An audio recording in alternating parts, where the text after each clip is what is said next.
नमस्कार, आप देख रहे हैं जनता टीवी और मैं हूं आपके साथ अभिषेक। बुलेटिन में खबरों का रुख करते हैं। प्रधानमंत्री नरेंद्र मोदी आज कुशीनगर अंतर्राष्ट्रीय हवाई अड्डा देश को समर्पित किए हैं। 589 एकड़ में 260 करोड़ की लागत से बने इस हवाई अड्डे में लोकार्पण के साथ उत्तर प्रदेश सर्वाधिक हवाई अड्डा वाला प्रदेश बन गया है। पीएम मोदी यहां 180.6 करोड़ रुपए की लागत से 12 परियोजनाओं का शिलान्यास और लोकार्पण और 281 करोड़ से बनने वाले मेडिकल कॉलेज का शिलान्यास किया। बरबा फार्म में आयोजित कार्यक्रम में प्रधानमंत्री मोदी जनसभा को भी संबोधित किए।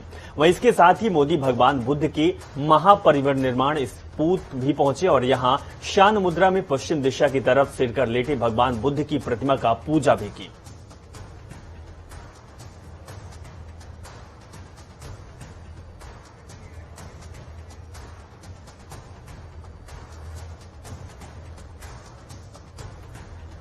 तो हम आपको तस्वीर भी दिखा रहे हैं। प्रधानमंत्री मोदी ने आज अंतर्राष्ट्रीय हवाई अड्डा की सौगात दी है। कुशीनगर हवाई अड्डे के नाम से जाना जाएगा। हम आपको तस्वीर 4 दिखा रहे हैं। प्रधानमंत्री मोदी ने सौगात दी है और पूर्वांचल में विकास की उड़ान भरी है। उन्होंने जनसभा को संबोधित भी किया है। इसके साथ ही हम आपको तस्वीर दिखा रहे हैं जब केंद्रीय उड्डयन मंत्री ज्योतिरादित्य सिंधिया और प्रधानमंत्री मोदी एक साथ मंच साझा करते हुए दिखाई दे रहे हैं। वहीं और तस्वीर हम आपको दिखा रहे हैं जब बुद्ध की प्रतिमा को उन्होंने चादर चढ़ाई है। उन्होंने प्रदर्शनी भी देखी है। साथ में संतों से आशीर्वाद भी प्रधानमंत्री मोदी ने लिया है। इसके साथ ही प्रधानमंत्री मोदी ने पौधारोपण किया है और साथ में जिस तरीके की तस्वीर उन्होंने साझा की है, वाकई वो सभी धर्मों को जोड़ने वाली तस्वीर दिखाई दी है।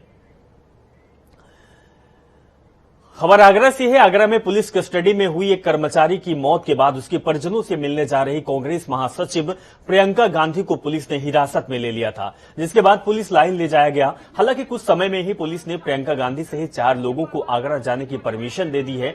बता दें कि कांग्रेस कार्यकर्ताओं और पुलिस के बीच झड़प भी हुई थी। वहीं आगरा जाते समय रास्ते में एक चौराहे पर एक बच्ची के एक्सीडेंट की जानकारी मिलने पर प्रियंका गांधी ने अपनी गाड़ी रुकवाई और गाड़ी में मौजूद फर्स्ट एड किट मंगवाकर घाव को साफ कर बच्ची को खुद पट्टी बांधी। इसके साथ ही अपना नंबर भी साझा किया और बच्ची को अस्पताल भिजवाया। ये बार-बार आपको रोकते क्यों है? यूपी चुनाव से पहले काफी लंबे समय में बीजेपी के खिलाफ मोर्चा खोलने वाले सपा अध्यक्ष ओम प्रकाश राजभर अब समाजवादी पार्टी के साथ आ चुके हैं। समाजवादी पार्टी ने ट्वीट कर इसकी जानकारी साझा की। सपा ने अपने ऑफिशियल ट्विटर हैंडल पर अखिलेश यादव और ओम प्रकाश राजभर की तस्वीर भी शेयर करते हुए लिखा कि वंचितों, शोषितों, पिछड़ों, दलितों, महिलाओं, किसानों, नौजवानों और हर कमजोर वर्ग की लड़ाई समाजवादी पार्टी और सुहेल देव भारतीय समाजवादी पार्टी मिलकर लड़ेंगे। सपा और सुबह सपा आए साथ, यूपी में भाजपा साफ।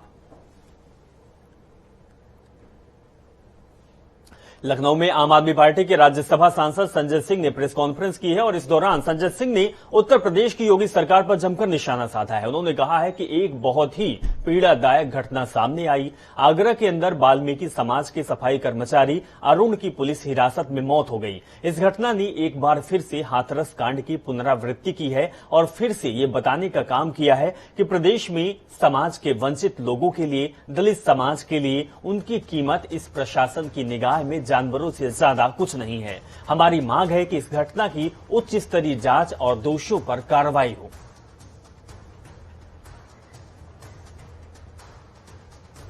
मैं पूछना चाहता हूं, आज उत्तर प्रदेश सफाई कर्मचारी हो, दलित समाज के व्यक्ति हो, उनके उत्पीड़न का केंद्र बनता जा रहा है। इस घटना ने एक बार फिर से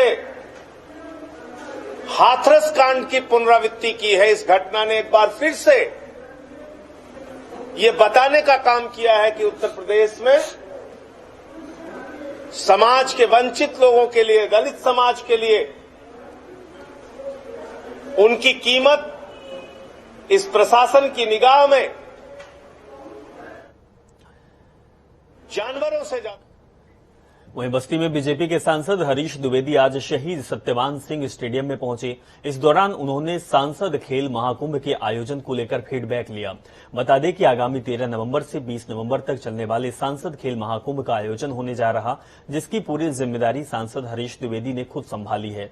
वहीं सांसद हरीश द्विवेदी ने बताया कि इस आयोजन का मकसद इतना है कि ऐसे खेलों को बढ़ावा दिया जाए जो विलुप्त होते जा रहे हैं और ऐसे खिलाड़ियों को भी आगे बढ़ाने का मौका मिले जिनकी प्रतिभा गांव में ही रह जाती है।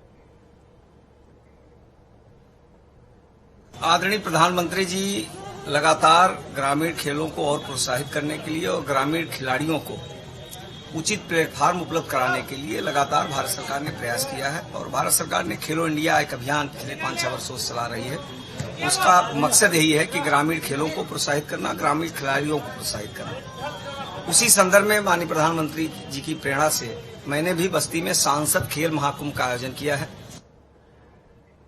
प्रदेश के कई जिलों में लगातार 3 दिन से हो रही बारिश के कारण हालात अस्त व्यस्त हो गए हैं। ऐसे में पीलीभीत सांसद वरुण गांधी ने सीएम योगी आदित्यनाथ को पत्र लिखा है, जिसमें सीएम योगी ने किसानों के मुआवजे की मांग की है। साथ ही बाढ़ इलाकों में लोगों की संभव मदद और फसल बीमा विशेष पैकेज दिए जाने के आग्रह भी किया गया है। आपको बता दें कि संसदीय क्षेत्र की 4 तहसील में बाढ़ प्रभावित क्षेत्र का संज्ञान लिया गया और पीलीभीत में शारदा पार बाढ़ में फंसी लोगों को सुरक्षित निकालने के लिए सेना का ऑपरेशन रेस्क्यू भी किया गया। 2 बार से अब तक 26 ग्रामीणों को एयरलिफ्ट करके सुरक्षित निकाला जा चुका है। मौके पर जिलाधिकारी, पुलिस अधीक्षक, अपर आयुक्त, प्रशासन, बरेली मंडल घटनास्थल पर उपस्थित हैं।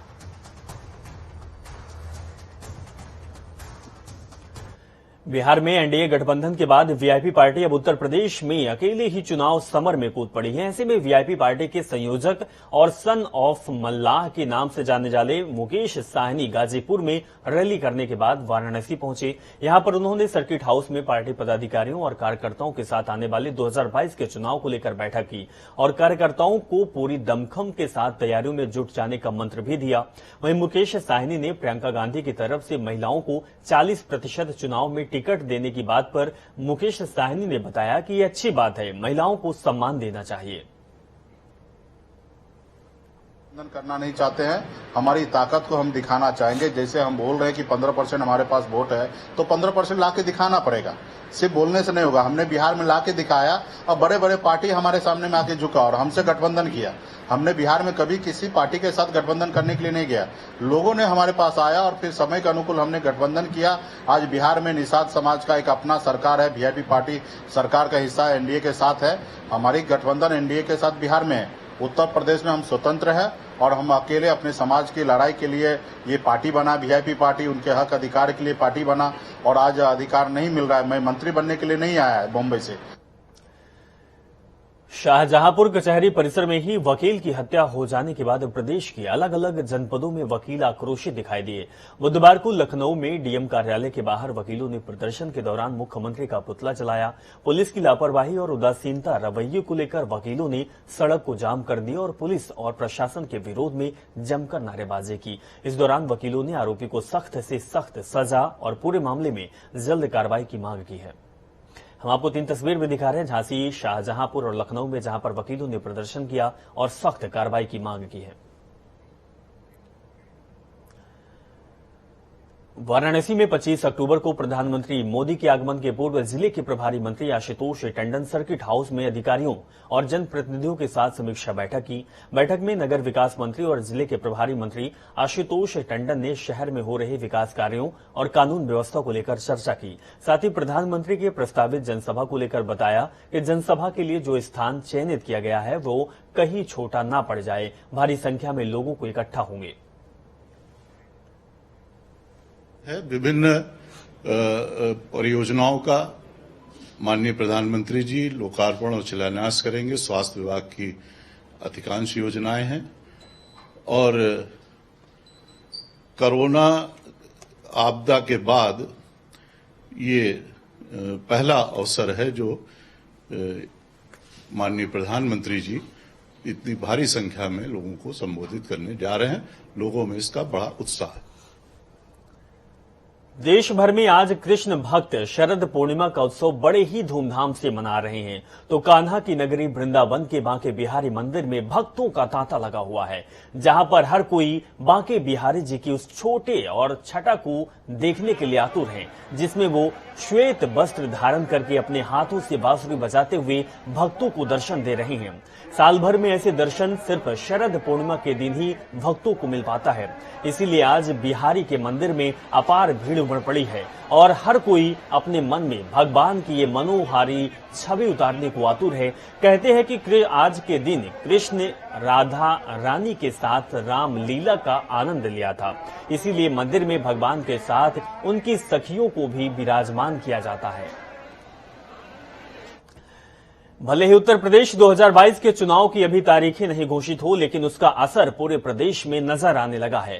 कांग्रेस की यूपी प्रभारी और महासचिव प्रियंका गांधी ने 2022 चुनाव में 40% महिलाओं को टिकट देने की घोषणा कर दी है और इसी को लेकर प्रयागराज में बुर्का पहने हुए महिलाओं ने स्वागत भी किया है और एक दूसरे को मिठाई खिलाई और कांग्रेस पार्टी की राष्ट्रीय महासचिव प्रियंका गांधी का धन्यवाद दिया है। खुशियां मना रही महिलाओं ने प्रियंका का आभार जताते हुए कहा कि अब महिलाओं की आधी आबादी इस बात का स्वागत कर रही है और प्रियंका का धन्यवाद दे रही है, क्योंकि उन्होंने महिलाओं के बारे में बहुत बेहतर करने के लिए सोचा है।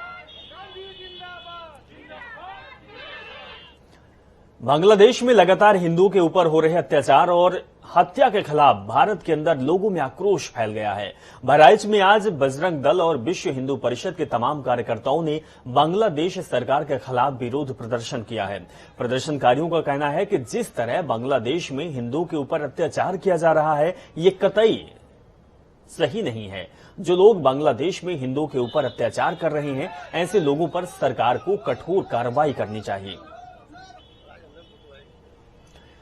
लगातार 3 दिनों से हो रही मूसलाधार बारिश की वजह से बहराइच के तराई इलाके पूरी तरह से जलमग्न हो चुके हैं। देर रात अचानक कई गांव में बाढ़ का पानी घुस गया है, जिसकी वजह से तबाही का मंजर हो गया। वहीं बाढ़ के डर से गांव के लोग दूसरे स्थानों पर पलायन करने के लिए मजबूर हैं। मोतीपुर तहसील के 1 दर्जन से अधिक गांव में बाढ़ के हालात बने हुए हैं। प्रशासन ने नदियों के किनारे रहने वाले लोगों से सुरक्षित स्थानों पर जाने की अपील की है। वहीं जिलाधिकारी डॉक्टर दिनेश चंद्र ने बताया कि एनडीआरएफ की टीम को बुला लिया गया है और 6 लाख क्यूसेक से अधिक छोड़े गए पानी के बाद की स्थिति पर प्रशासन लगातार नजर बनाए हुए हैं। साल है वो 221.70 है। वर्तमान में खतरे के निशान से के आसपास पानी चल रहा है, लेकिन अब चूंकि बरसात बंद हो गई है तो उम्मीद है कि धीरे धीरे ये खतरे के जो वर्तमान जल स्तर है उससे पानी घटेगा। रात को 10 बजे से बाढ़ आई है, हमारे घर पर कोई सूचना भी नहीं मिला है। आपके घर में पानी घुसा हुआ है? हमारे घर में पानी घुसा है। कितना पानी घुस गया होगा, यानी कितने फीट है? कमर भर। कमर भर है? हाँ। तो नुकसान भी हुआ है आपका फसलों का? नुकसान भी हुआ है, खाना खाने के लिए बनाने को जगह नहीं है। गेहूँ है तो गेहूँ सब बीत गया है। लेखपाल वगैरह कोई आए? कोई नहीं आया। प्रधान? कोई नहीं आया। कोई नहीं आया, किसी तरीके की मदद नहीं? कोई नहीं मदद है। रात को 10 बजे से खाने की व्यवस्था नहीं हो पाई? नहीं हो पाई है। फतेहपुर जिले की पुलिस ने धर्मांतरण के मामले में नर्सिंग होम संचालक डॉक्टर जुनैद को गिरफ्तार कर जेल भेज दिया है। आरोपी डॉक्टर पर आरोप है कि इसने एक रैकेट संचालित किया और उसमें लड़कियों को मकड़जाल में फंसाकर धर्म परिवर्तन कराए जाने के साथ साथ उनके साथ निकाह भी किया और बाद में उन्हें 6 से 7 महीने तक यूज करने के बाद छोड़ दिया गया। जिसके बाद डॉक्टर से शिकार एक युवती ने इस मामले की लिखित तहरीर सदर कोतवाली में दी, जिसके बाद पुलिस ने तेजी दिखाते हुए आरोपी डॉक्टर के खिलाफ धर्म परिवर्तन कराए जाने समेत विभिन्न धाराओं में मुकदमा दर्ज कर आरोपी डॉक्टर को गिरफ्तार कर जेल भेज दिया है।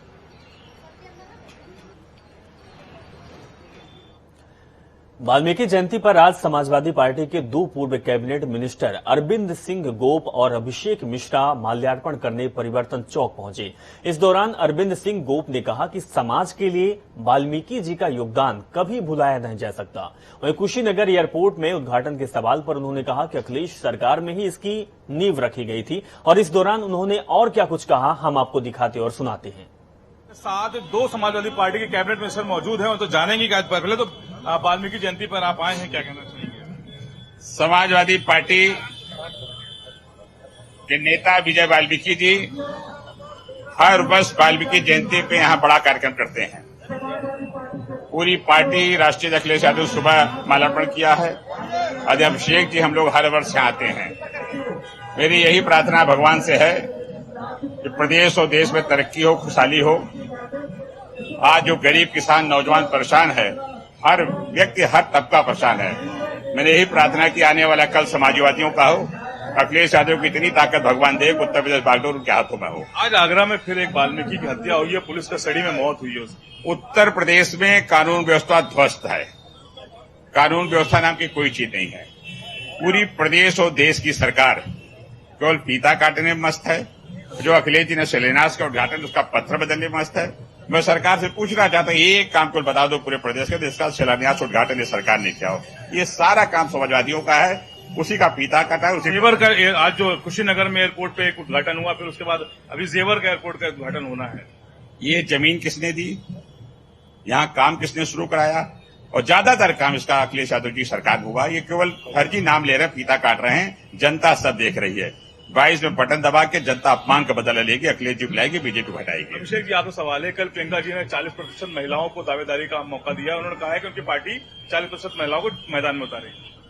देखिए, हर पार्टी की अपनी नीतियां हैं। समाजवादी पार्टी लगातार हर वर्ग को साथ लेके चली है। महिलाओं के लिए जितना काम, चाहे हौसला योजना की बात हो, चाहे सम्मान की बात हो, चाहे लैपटॉप्स की बात हो, चाहे एजुकेशन की बात हो, अल्टीमेटली हमें बच्चियों को मजबूत करना होगा, उन्हें शिक्षित करना होगा, उन्हें आगे बढ़ाना होगा, उनके लॉ एंड ऑर्डर की व्यवस्था को पूरे उत्तर प्रदेश का ख्याल रखना होगा, तब जाकर के कुछ होगा। उनके कहने से कुछ नहीं होगा।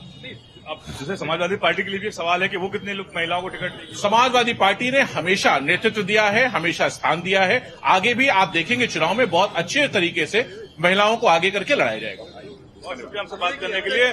तो देखिए, साफ तौर पर ये जो दो मंत्री हैं, इनका कहना है कि जो पूर्व मंत्री, इनका कहना है कि जो भी फैसला कांग्रेस तरफ से लिया गया है, वैसे ही फैसले समाजवादी पार्टी की तरफ से देखने को मिलेंगे। और लगातार जिस तरह की घटनाएं हो रही है, उसमें उन्होंने भारतीय जनता पार्टी की सरकार को घेरते हुए कहा है कि जो घटनाएं हैं वो सबूत है कि जो कानून व्यवस्था उत्तर प्रदेश की वो लगातार बिगड़ती जा रही है। कैमरा पर्सन अमन के साथ तखुर भाई, जनता टीवी, लखनऊ। केंद्रीय कैबिनेट शिक्षा मंत्री जतिन प्रसाद ने गाजियाबाद में पॉलिटेक्निक विश्वविद्यालय के अंदर छात्र छात्राओं के साथ शैक्षणिक संवाद का कार्यक्रम रखा था, जिसमें केंद्रीय राज्य सरकार के शिक्षा के क्षेत्र में चलाए जा रहे कार्य के बारे में छात्र छात्राओं को अवगत किया गया। साथ ही अनेक शिक्षा में डिप्लोमा होल्डर छात्रों को डिप्लोमा सर्टिफिकेट और कुछ छात्राओं को हीरो कंपनी में ज्वाइनिंग लेटर भी दिया गया। जितिन प्रसाद के साथ राज्य मंत्री सुनील बराला भी मौके पर मौजूद थे, जिन्होंने पॉलिटेक्निक में कार्यक्रम के प्रांगण में सभी छात्रों को ऊर्जावान कर दिया। सभी को जागरूक करता है। यहाँ एनसीआर रीजन में स्थित होने उत्तराखंड में हुई 3 दिनी आफत भरी बारिश से प्रदेश में हाहाकार मचा हुआ है। मुख्यमंत्री पुष्कर सिंह धामी ने कहा कि 3 दिन की बरसात से प्रदेश में 7,000 करोड़ का नुकसान हुआ है। सरकार आपदा की इस घड़ी में जनता के साथ है और हर व्यक्ति तक सहायता पहुंचे, इसकी कोशिश भी जारी है। मुख्यमंत्री पंतनगर एयरपोर्ट पर पत्रकारों से बातचीत करते हुए कहा कि अब मंडल स्तर पर आपदा कंट्रोल रूम बनाए गए हैं। मुख्यमंत्री ने कहा कि बारिश से जिन लोगों को फसलों और मवेशियों को नुकसान पहुंचा है, उनके नुकसान का आकलन कर मुआवजा दिया जाएगा। काफी नुकसान हुआ है, आकलन पूरा हो जाएगा। लगभग 7,000 करोड़ के आसपास का नुकसान है। उस आकलन को करने के बाद हम इसके बाद बात करेंगे। धर्मनगरी हरिद्वार में आम आदमी पार्टी के कार्यकर्ताओं ने सुभाष घाट से लेकर वाल्मीकि चौक तक तिरंगा यात्रा निकाली। वहीं इस तिरंगा यात्रा में आम आदमी पार्टी के मुख्यमंत्री पद के उम्मीदवार कर्नल अजय कोठियाल भी शामिल हुए। हालांकि उत्तराखंड में आई भारी आपदा के चलते उन्होंने इस कार्यक्रम को सीमित कर दिया और वाल्मीकि चौक पर माल्यार्पण कर यात्रा को स्थगित कर दिया। इस दौरान कर्नल अजय कोठियाल ने कहा कि उत्तराखंड में आपदा आती रहती है। आपदा से निपटने के लिए जो मॉडल उन्होंने तैयार किया है, उसे उत्तराखंड सरकार मानने को तैयार नहीं है। वहीं आम आदमी पार्टी की तिरंगा यात्रा को लेकर भाजपा ने सवाल भी खड़े कर दिए हैं। भाजपा नेता आशुतोष शर्मा ने आरोप लगाया है कि उत्तराखंड में भारी आपदा के बीच आम आदमी पार्टी राजनीतिक कार्यक्रम आयोजित कर रही है, जो बेहद ही शर्मनाक है।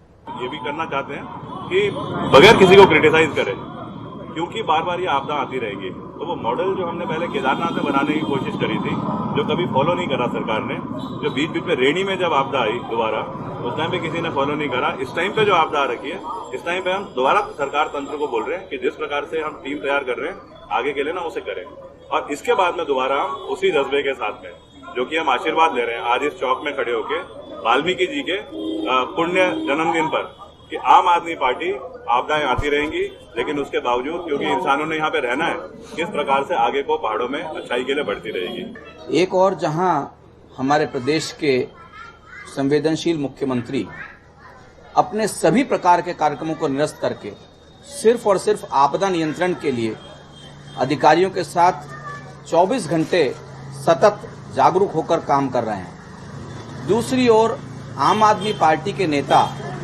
सड़कों पर जिंदाबाद के नारे लगा रहे हैं, सड़कों पर इस प्रकार से अपना प्रदर्शन कर रहे हैं, ये बहुत शर्मनाक बात है। हरिद्वार में लक्सर के खानपुर सीएचसी का जिलाधिकारी ने आकस्मिक निरीक्षण किया। वह निरीक्षण के दौरान सीएचसी पर तैनात 33 में से कुल 5 लोग ड्यूटी पर मौजूद मिले, जिस पर डीएम ने कड़ी नाराजगी जताई, जिसके बाद उन्होंने लक्सर एसडीएम वैभव गुप्ता को मौके पर तलब किया और अनुपस्थित पाए जाने के सभी 30 कर्मचारियों को तत्काल निलंबित करने के लिए रिपोर्ट तैयार करने के एसडीएम को निर्देश दिया। वहीं एसडीएम गुप्ता ने बताया कि कुछ अन्य कर्मचारी भी बाद में सीएचसी पहुंच गए थे, जिन्हें लिखित स्पष्टीकरण लिया जा रहा है। मैं एक बाढ़ग्रस्त इलाके को दौरा करने गया था और लौटने के बाद मैंने कहा खानपुर सीएचसी के रास्ते में उसको चेक कर लूं, तो यहाँ के हालात ये पाए गए कि 4 डॉक्टर्स की तैनाती है, उसमें मात्र एक डॉक्टर नेहा वो उपस्थित थी और बाकी 3 डॉक्टर अनुपस्थित।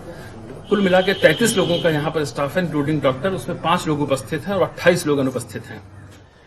उत्तराखंड राज्य एक तरफ आपदा की मार झेल रहा है तो दूसरी तरफ कांग्रेस की वार के बाद आम आदमी पार्टी ने भी राज्य सरकार पर सवाल निशान लगाए हैं। आपके प्रदेश प्रवक्ता संजय भट्ट ने कहा कि प्रदेश में इतनी बड़ी आपदा आई है लेकिन सरकारी मशीनरी फेल साबित हुई।